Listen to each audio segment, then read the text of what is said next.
I believe that God is totally sovereign over every breath we take, every diagnosis we receive, every problem we face, every time we laugh, every golf stroke we swing. He is sovereign, but he rarely talks while he's in process. You ever seen that bumper sticker?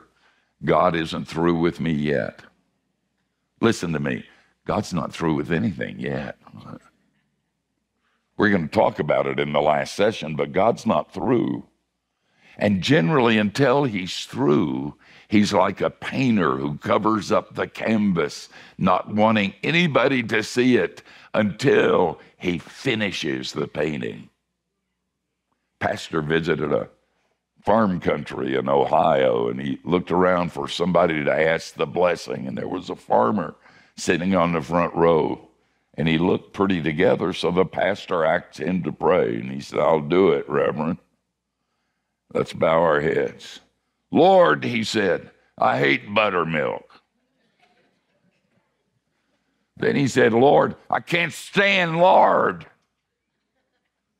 And Lord, I hate flour. But when you put them together and make biscuits, I love biscuits.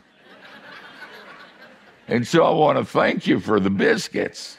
And I want you to remind me when things look hard and things are not moving in my direction and I don't understand that you're not finished yet."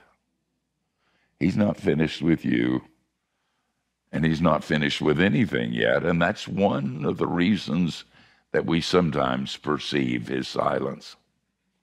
Another reason that we hear him as silent is because we have our own agendas. John 3:30, John said, "He must increase, I must decrease." You know how you know when you've decreased enough? When you don't give a rip.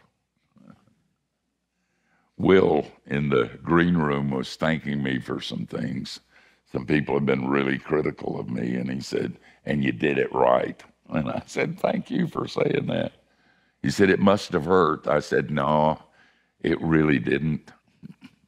Because when you're old, you don't care." That is so good. I'm not looking for a bigger church. I don't have anybody to impress anymore. I got enough money to pay the mortgage, to take Anna out to dinner when I want to. I'm the boss, so nobody can fire me. And I'm old. So I don't care. I just don't give a rip. I wish I'd been more that way when I was younger, because I would have been a lot closer to Jesus, and I would have heard him speak to me more. Speaking of Anna, when we were in college at Brevard College here,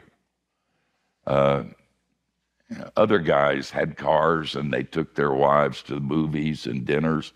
I was trying to make enough money to keep body and soul together. I was working at a local laundry, and I'd take shirts from the students. I got 3 cents a shirt.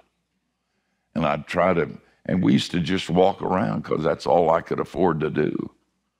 And I would say to Anna, I wish I had enough money to take you to the movies or to dinner.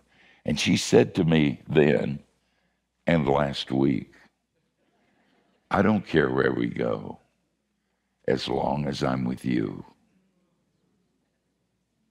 That's what God is doing in your life. He's bringing you to that point so you can hear his voice. He wants you to say, "I don't care. I don't give a rip as long as I'm with you." And when we get to that point, then we could hear his voice a lot more. But our agendas get in the way, don't they?